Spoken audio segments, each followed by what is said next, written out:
Reka tubasuhuze tubifurize kugira ibihe byiza, igitondo cyiza, igitondo gihire, bakunzi ba KTV News tugiye kubana mu makuru yo ku itariki 7 z'ukwezi kwa 4 2026 na makuru ngiye kubana na mugenzi wanjye Mukwaya Olivier. Waramutse neza? Waramutse neza Cyprien. Uyu munsi abanyarwanda n'abaturarwanda, no kuvuga ngo abanyarwanda bari mu Rwanda, abari mu mahanga n'inshuti z'u Rwanda cyangwa se n'inshuti z'abanyarwanda ndetse n'abanyamahanga batuye mu Rwanda, twese turatangira icyumweru n'isi yose turatangira icyumweru cyo kwibuka ku nshuro ya 32 jenoside yakorewe abatutsi. Ni icyumweru turi buze gutangira ariko kinatangiza iminsi 100 y'icyo gihe cyose cyo kwibuka.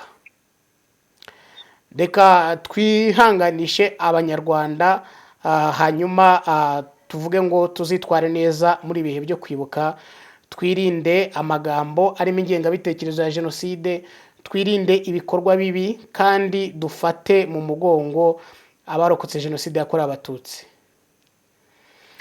Hanyuma Mukwaya, iyo uvuze ibyo ngibyo, ejo nibwo nabonaga abarundi, perezida w'u Burundi ajya kunamira mugenzi we Cyprien Aryamira wahanuwe mu ndege imwe na Habyarimana Juvenal.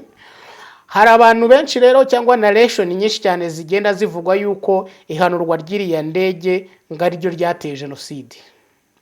Ariko Minisitiri w'ubumwe bw'Abanyarwanda n'inshingano mboneragihugu Dr Bizimana Jean Damascene yatanze ibimenyetso byinshi bihinyuza abahora bashaka kugaragaza ko jenoside yakorewe abatutsi mu 1994 yatewe n'ihanurwa ry'indege ya Habyarimana wabaye perezida w'u Rwanda.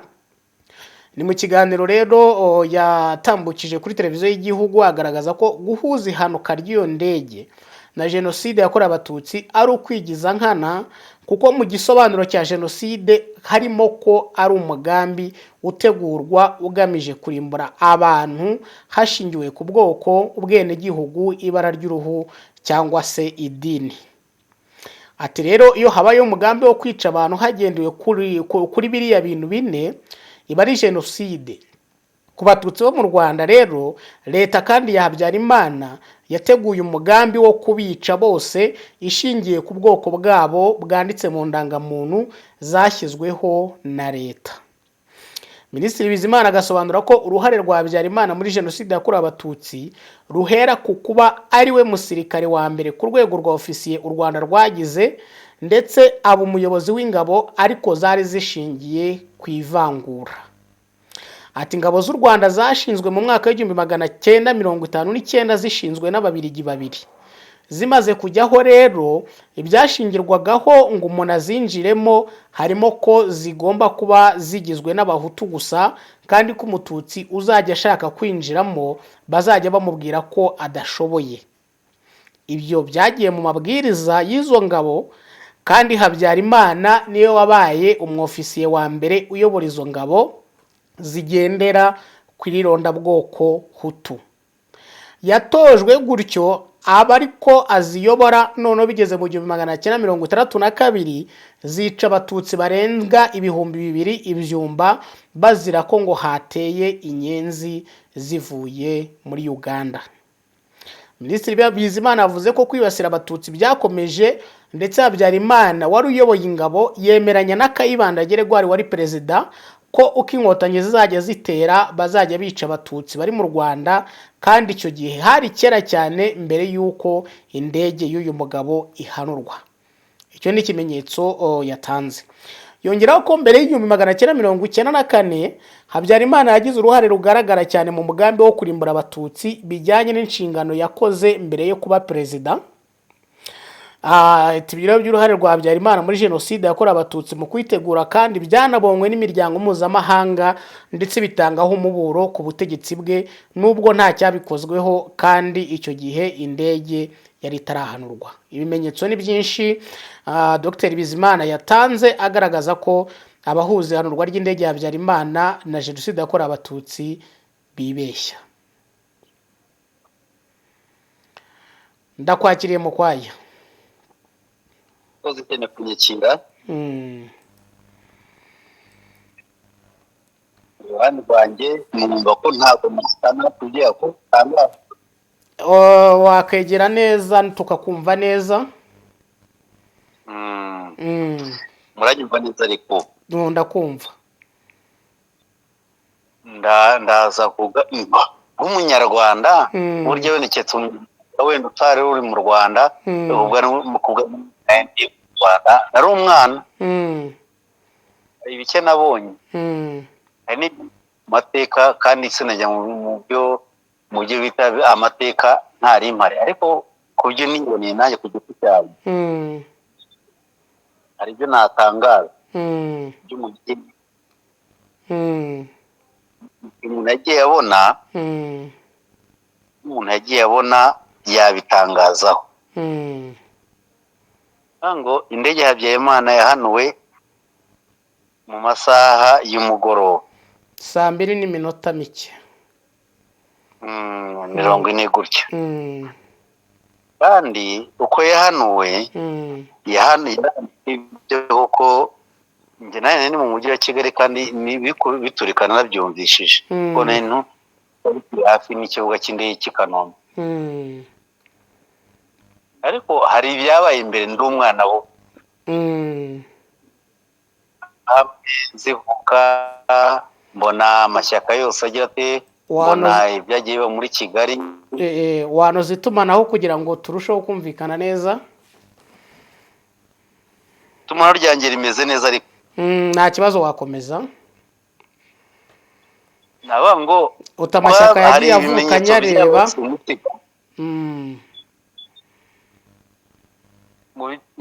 mu bimenyetso simusiga byabayeho indege itarahanurwa ndi umwana nabonye hitwa Minisitiri Gatabazi kwezi kwa 2/94 icyo gihe yari umwitwa PSD ngo n'abakombozi muri Butare batega ntuza bucyana ari Perezida Sederi baramwica sumvishije yuko hishwe bucyana ariko ntago yiza nuri PSD baheze abatutsi muri Kenya abatutsi bagira ko kuri 300 muri Kigali gusa ariko nkurikiza imibare nabonye ibyanditswe arabishwe kubera bucyana ariko kwa bucyana hafi Melchior Ndadaye undi hishwa abatutsi mu gihugu ubwo abishwe icyo gihe bavuga ngo indege itarahanuka ubwo ntago ari jenoside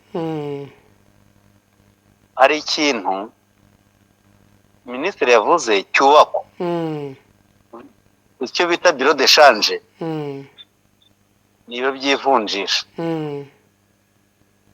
ngo urampereza amadolari 100 ngenda guhereza amanyarwanda 150 nibyo babyivunjisha byo yashaka gusona ngo hapfuye umuhutu umuyobozi haragenda n'abatutsi 50 noneho nihagenda Habyarimana nk'umwami bafata nk'umubyeyi abatutsi bose mu gihugu baricwa ibyo ndumva ari tutazongera kubisikita ibyo ngibyo ni ibintu bazwi nimba n'umuryango mpuzamahanga ubizi na Loni ikaba yarabyemeje nyako nta bindi bajya kurengaho ku ruhande bazana n'ibindi keretse wenda bavuga ngo hari ikindi indi teze bazana itarenze ibyabaye kubera ni byinshi byabaye ngusobanuriye hagiye haba uburyo za Kanzenze muri za Bugesera urugumesera komine Kanzenze rutawe rwambuka kigera gapfa w'intera hamwe hagakitwa abatutsi muri za Bugesera buri hari ibikorwa byakozwe bya jenoside mbere yuko indege ibyo nashaka kuvuga abishwe mu Bigogwe inkotanyi zateye abishwe muri za Kibirira muri za Gisenyi ibyo byose ntabwo indege yari yagahanwa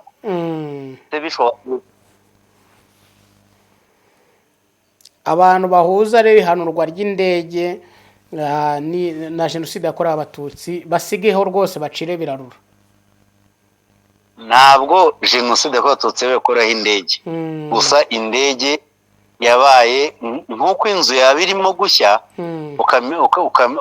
peteroli cyangwa esanse ngo twari dusanzwe hitwa haba ikibazo nk'umuhutu akaba yagira ikibazo abatutsi bakicwa. Nakuvuye ngo Ndadaye ni umunyarwanda si umurundi. Nase Ndadaye ni urupfu rwe ntirwahitanye za Kabusunzu za Kimisagara abatutsi ntibishwe, za Remera za Kanombe abatutsi ntibishwe ko Ndadaye. Ndadaye yari umunyarwanda yari umurundi, ahubwo byari bisanzwe bihari. Ndege yabyabiriza nko kumena esanse mu muriro wari usanzwe waka. Ariko ntabwo jenoside yatangiye kuri iyi tariki, ahubwo uwo munsi nibwo byabaye ku mugaragaro. Noneho mbere nk'uko bwa Ndadaye cyangwa bwa Babucyana abaga ukabona leta iraje ifunze abantu nabajyanye ukazabarekura bagize uruhare muri ubu bwicanyi. Ariko ku bwa Habyarimana none baravuze ngo dukuyeho, ntawe uzabiryoza mukora ibyo mushaka byose. Byibutsa ibibera muri Kongo, aho uyu munsi abantu bifata bakica abandi bakabarya, Ekenge akaza akavuga amagambo ameze kuriya, ariko ukabona nta muntu n'umwe umukurikiranye. Gusa icyo umuntu yagira inama no muri Kongo harimo no kwimenya muri ibyo muri Kongo bisa n'ibyemewe bitandukanye n'ibyo mu Rwanda. None se muri Goma hicimo abasirikare bangahe b'abatutsi n'abanyamurenge bakabatwika bakanabarya ku mugaragaro, ariko nta muntu urabibazwa. None ibyo mu Rwanda bitandukanye n'ibyo muri Kongo bisa nkaho nta justice zabaho. Kandi no mu Rwanda byashobora kugenda gutya nuko habayeho RPF Inkotanyi ikavuga iti dufite umuco wo kudahana, nako duca umuco wo kudahana, umuntu wakoze icyaha akiryozwe agihanirwe, nacyemera agasaba imbabazi akagororoka asubire mu muryango ajye kubaka igihugu nk'abandi. Unibuka ko hari abasirikare muri RPF bashobora kuba barakoze nk'ibyaha nk'ibyo kwihorera, barashwe mu ntambara cyangwa bari muri gereza ku 94. Cyane rwose hakiri igihano cy'urupfu. Ubonye urukiko rwaruyobowe na Afande Kayonga, si barashwe cyane rwose. Rumore RPF gufata igihugu yazanye ubutabera iniheraho. Noneho bagare ko bihoreye yazdoreye ukabungu bakiho kwica umucuruzi wa Mathias bakatiwe gupfa kandi barashwe. Nyiriye video ya Kayonga kikora kuri muri Kicukiro ngira ngo hari RPF bagiye baraswa n'ikino mu ntambara, bumva bararaswa. Noneho hari n'abafunzwe nyuma yo gufatwa ry'igihugu bamaze imyaka 32 muri gereza. Urumva rero mu buryo FPR yabigishije ku murongo, ubutabera bugomba gutangwa, ubutabera butariho nta kintu cyagerwaho. Niyo mpamvu yatanze ubutabera ku mpande zose. Yego, yaba abaside barakatiwe nabo muri RPF batabashe kwihangana nabo barakatiwe. Nkeka ko abantu babasha kwakira umurongo, kuko nkeka ko abantu babashe kujya ku murindi basanga abasirikare bafunzwe za 95, 94 bari muri tuningaye biyakiriye bafunzwe bamaze kuba abasaza. Ariko RPF bati nimba tugomba gutanga ubutabera tugomba gutanga ku mpande zose. Urumva rero abantu kwakira ubutabera bwatanzwe, ntabwo jenoside yakorewe abatutsi yatangiye kuri iyi tariki. Ari ibyo ntabwo abantu bishwe muri za 1992, 1993 ari ibyo byanandimo. Ejo ndimo ndeba kuri raporo y'imiryango mpuzamahanga yana uburenganzira bwa muntu yaje gushokora mu Kinigi muri za 1991. Ibyo byashyinguyemo abagogwe bari bishwe mu Kinigi. Babonye imirambo na burugumesitiri ahari biranandika ko hari abagogwe bishwe kuri FPR. Ntabwo ahubwo ngo byari bihari biri kugenda bikorwa, ahubwo kuri itariki ku bwa Habyarimana nibo byabaye ku mugaragaro noneho bakuraho, ariko byatangiye kera. Nose yabishwe mu 1993. bazira ko ari abatutsi bavuga ngo ntago ari ahubwo abantu bazakire ko ibintu byo kwica abatutsi byaciwe na RPF imaze gufata igihugu kuko byaherekera cyane. Urakoze cyane Mukwaya. Hari ingingo abakunzi bacu bategereje yuko wongera ukabasobanurira. Benshi bagaragaje amatsiko akomeye cyane ku mushinga Kabila. Turandika duti M23 ishobora kuvaho, ishobora gukurwaho.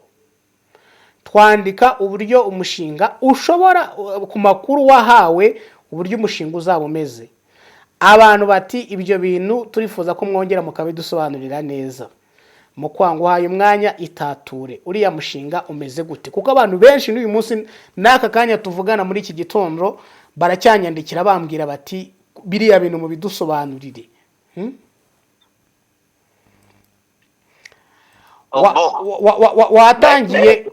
Watangiye cyangwa reka ngumwanya rwose, reka ngumwanya witature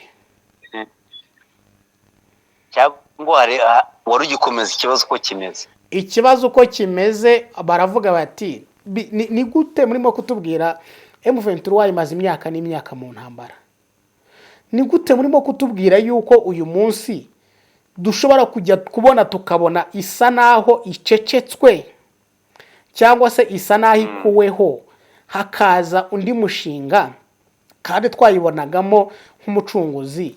Batese ubwo ibyo barwaniye n'ibiri buze kuba birangiye. Batese ubwo Kabila nayibora uwo mushinga niko muvutubwira ngo ntazasubira ku butegetsi, ntazaba ari ushaka kujya ku butegetsi. Batese inyungu ya M23 topano tugarukire hano. Nujye kwa Kabila.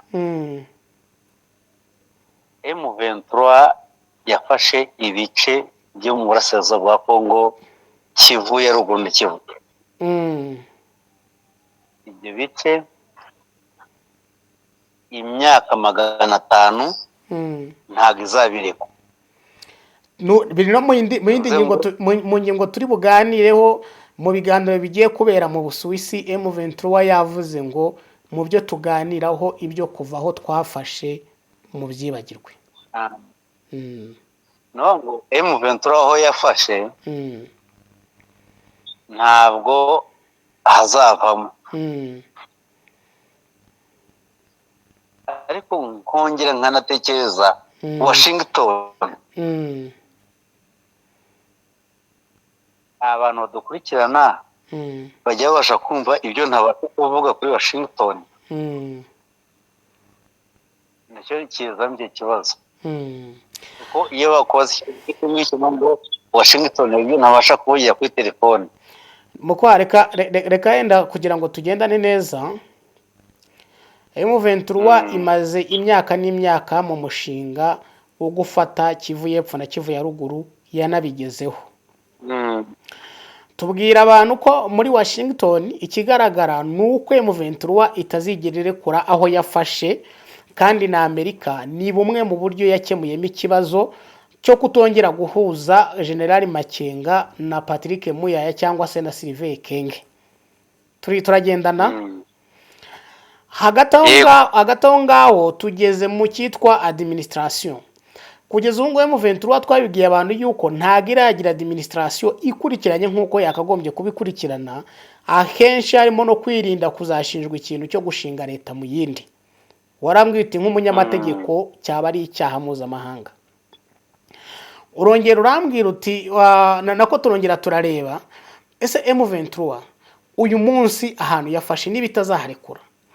Abaturage bari bamaze gutuza, ndetse twanavugaga ko mu byo bazaganira yenda bijyanye n'amasezerano cyangwa n'uburyo Washington biteganya yuko hari n'abazatahuka, impunzi zigomba kuzatahuka zikajya kuba iwabo kubera yuko hahari kandi hamaze kuboneka umutekano. Uyu munsi ubwiye umukunzi wacu ngo umushinga M23 ushobora kuzaba ishami ry'undi mushinga munini witwa Kabila. Komerezaho.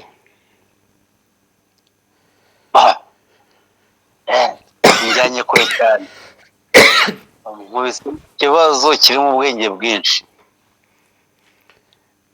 Ndavuze ngo Washington ngo M23 irahari nta hantu izajya kubera ko amasezerano ya Washington yasinywe nigeze ayikuraho.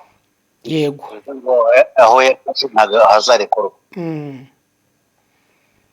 Ibindi bizaba hazaho Kabila, hakabaho kuzamuka ordona za Ituri, ukordona ibice byo hepfo na he hose na za Katanga, ntabwo bivana amasezerano ya Washington. Hari ikintu ngiye ko bacyumve neza.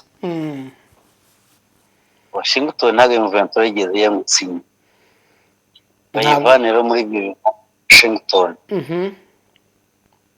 Kandi Washington byararangiye, byasinywe byabaye itegeko, ariko birarebeye M23 baramutaka ngo ntangaze, utangaze kantangaze kugira ngo abantu batacanganyikirwa bajye mu bintu byinshi. Ibice byafashe ntabwo zigera bisubira mu maboko ya leta. Kabila azaza ate muri uyu mushinga? Ibyo yazamo byose ntabwo niyo mushinga.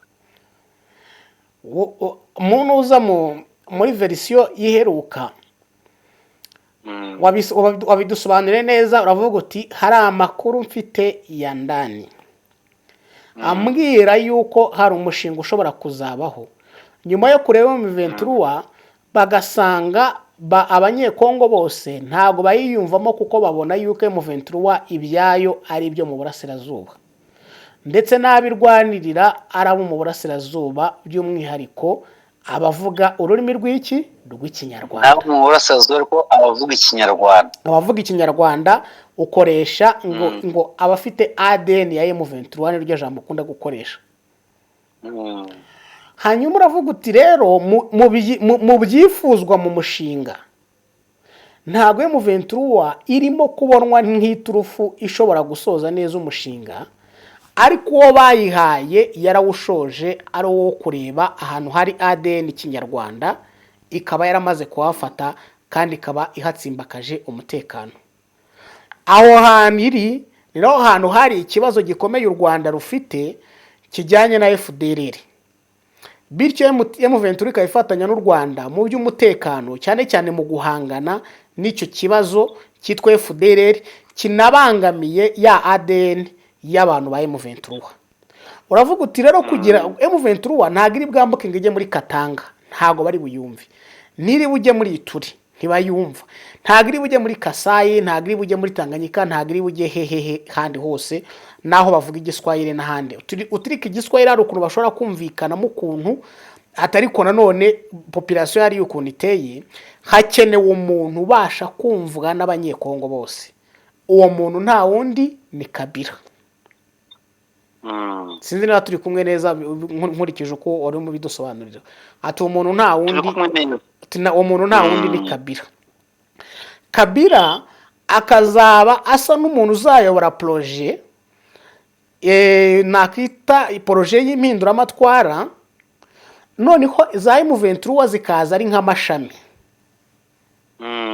Uti Tshisekedi azahabwa manda ya gatatu, ariko ntago azayobora Kongo uko ingana gutya, kandi umuntu uzaridinga projet yo gutuma Tshisekedi atayobora Kongo ingana gutya, uti ni Kabila. Iyo projet rero yawe niyo isa naho yacanze abantu, baranirwa guhuza M23 guhuza n'umushinga wa Kabila. Ese M23 izasigara iri mu kwa Kabila, cyangwa Kabila azaba nk'umubyeyi wa sudanization aherutse kuvuga iryo jambo wongera narivuga. Kabila azamera nk'umuntu uri buze kuyobora iyi process ya sudanization, ariko noneho asa na hari buyiyobore nk'umuntu wumvwa n'abantu benshi, ufite influence mu bantu benshi, harimo na M23 uyu munsi aba ku butaka ayobora. M23 igire umugabane wayo n'abandi bagende bagira imigabane yabyo, Tshisekedi abwe manda ya gatatu ariko atayobora Kongo nk'uko ingana. Ndumva umushinga ari gutyo usobanuye. Kandi ko bisobanuye, ariko harimo ibice ibipande abantu bo kugenda bumva. Yego. Ngo igice M23 ifite gifite amasezerano ya Washington. Ibi byararangiye. Ntabwo barayumva cyangwa barayumvishije, cyaba ikibazo nacyo ku kindi korani. Ibindi Kisangani, Ituri n'iki byose ibyo byavamo. Bamenye ko M23 aho yafashe ntabwo azarekura u Rwanda. Nahavuge Nyiragongo, umujyi wa Goma, Rucuru, Masisi, Karehe, hanyuma Mwenga, Bukavu, Warungu, ndetse n'igice cya Fizi. Kibanze bagishyire ku ruhande, binde kujya muri proje zirenze. Icyo nta nuko nabitoza ibyo bice bitekereze twirwanaho nayo babishyire ku ruhande, babanze bakire ko ibyo bice byagiye. Ibyo bice byagiye babanze bake ko ibyo bice byagiye.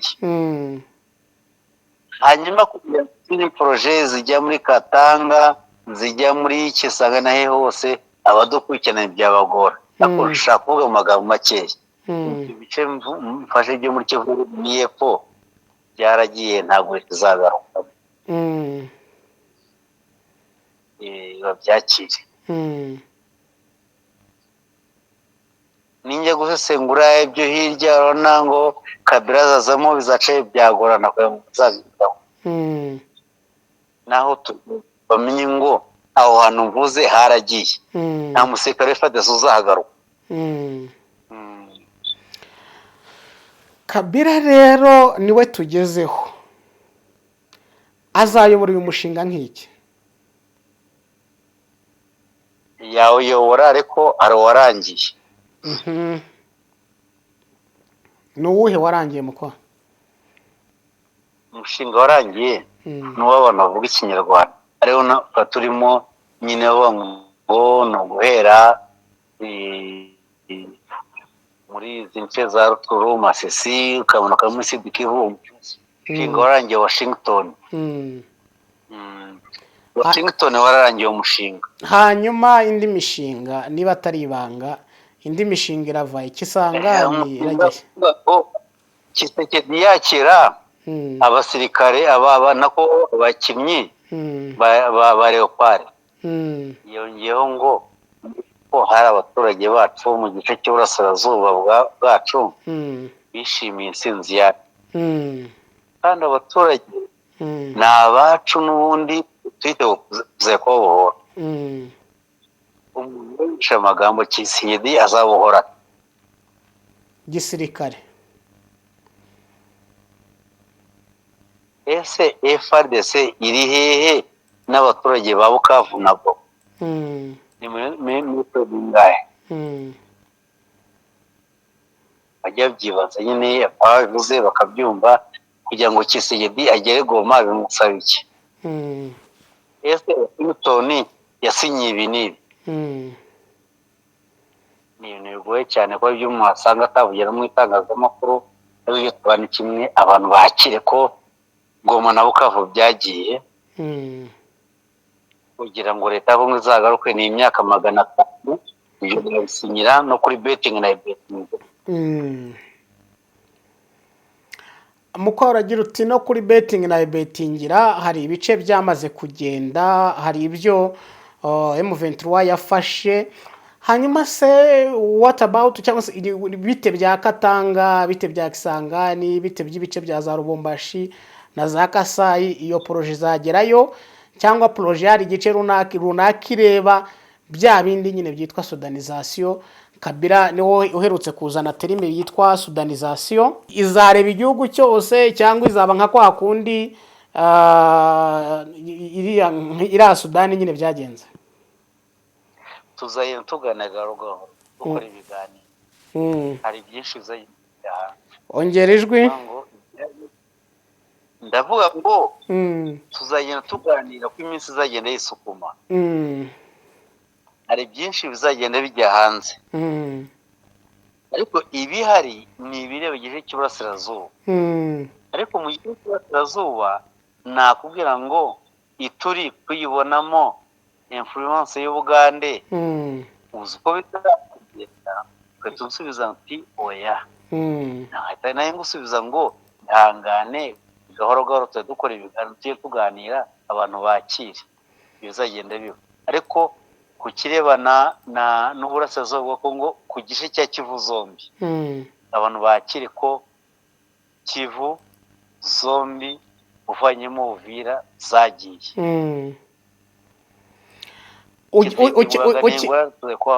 Ukiri naho ngaho unyemerere duhite tujya kuri iyi ngingo. M23 yamaze kumenyesha guverinoma ya Kinshasa ko ibyo bazaganirira mu Busuwisi bagomba kwibagirwa ikintu cyo gusubiza ibice byamaze kubohorwa n'uyu mutwe. Ubwo no kuva Bukavu kugenda ukagera Bunagana, ariko ngira ngo wakongeramo no kuva Sange kugenda kugera Bunagana. Guverinoma ya Kinshasa ikitegetswe ni ugushaka ukuntu yakorana n'aba bantu, bya bindi ukunda kuvuga ngo leta ya Kinshasa nishaka uburyo yafungura ikibuga cy'indege cya Goma, hanyuma M23 ikigenzure kuko niyo mikoranire igomba kubaho. Ibi ibiganiro byo mu Busuwisi ndimo ndabona ko Amerika isa naho yabibyukiye, ari izana bikurikirana umurongo ku wundi. Hari ikize none uri buze kugirira ibi biganiro, dore ko umunyamerika ari ugiye kubishyiramo ukuboko, kandi ujya uvuga uti Washington yarangije byinshi, bari buze kubijyana mu mujyi wa Washington birumvikana. Noneho kera kabaye wabigirira icyizere? Ntabwo bishoboka. Ngewe Washington uko nyizi ibyamaje gukemura ibyasinye Washington, bamaje kubimenya babitekerezaho neza, ntabwo Doha yabaho. Bivuze ngo kubera ko politiki irimo amacenga menshi bishobora kuba kurangaza cyangwa iminsi y'isuku, ariko buriya Washington nayo yaragiye, ariko biragoranye ko abantu bazabyumva, ariko byarangiye Washington. None se mukwara uravuga ko byarangiye, uravuga ko byarangiye idoha nako mu Busuwisi bagiye kuganira, bari buze kuganira. Ariko ngiye none nkongera nkagira icyizere cy'ibi biganiro.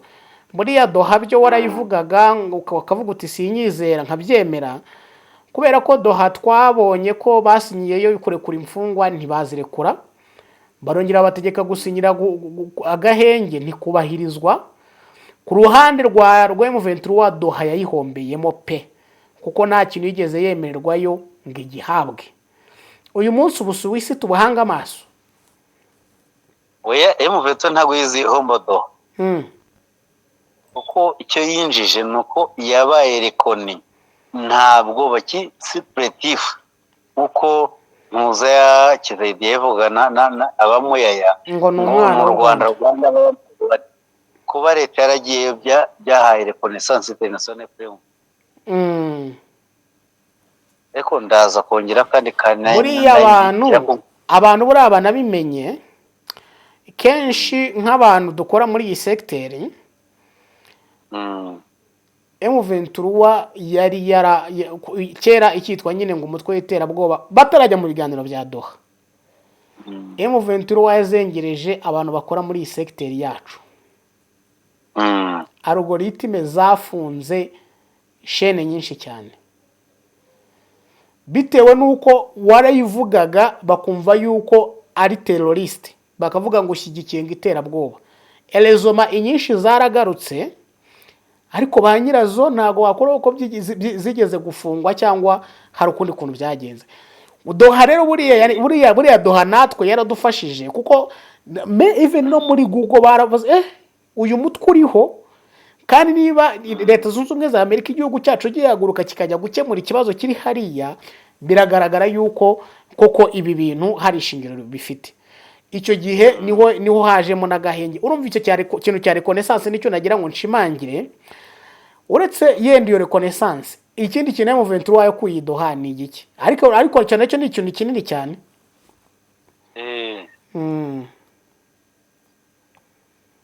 Kuba M23 yarakiriwe nk'umuntu ufite icyo aharanira, apana kuvuga ngo ni u Rwanda, ni ikintu gikomeye cyane cyavuye muri Doha.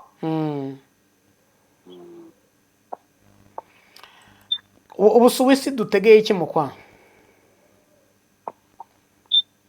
Kuri njye biragoye, waricyo natekereza, ariko tegereze ko abantu bazagenda baganira ibyaberaga Doha, nta gisanzwe kidasanzwe kizaba. Bizabaho gutyo. Ntago ubona yuko M23 nta bintu ubona bashobora kuyisaba cyangwa ntabyo ubona yo yasaba? Biragoye cyane, kubera ko abantu bazabatwara igihe kirekire kugira ngo bazumve Washington. Ariko ku ruhande rwa leta nayo izajya kuganira mu Busuwisi, ariko bagendera kuri Washington, kuko barimo baranavuga ko uko byagenda kose ibi biganiro umunyamerika azabishyiramo ukuboko, kandi yiteguye kuvayo abonye igisubizo.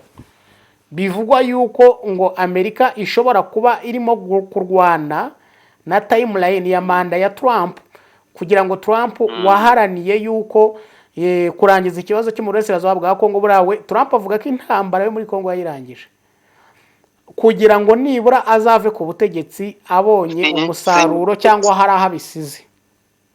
Ntabwo ngiye kujya ku ruhande ngo mvuge habanye, ariko ngo Washington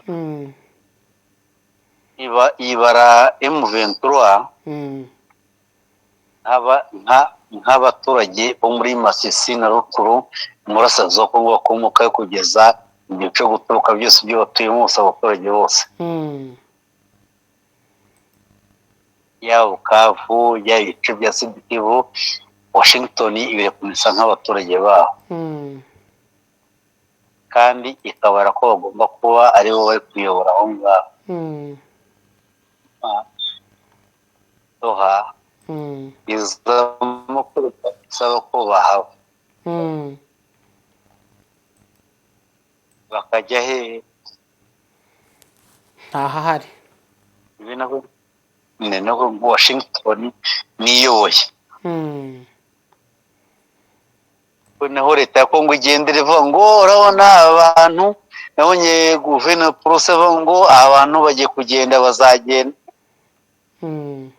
Ko Washington ibara amakenga nk'umuturage wahari, bo kazuba ngo bagomba kugenda bazajya he? Ngo abantu bagomba kuzaba mu cyo bafashe bagiye he?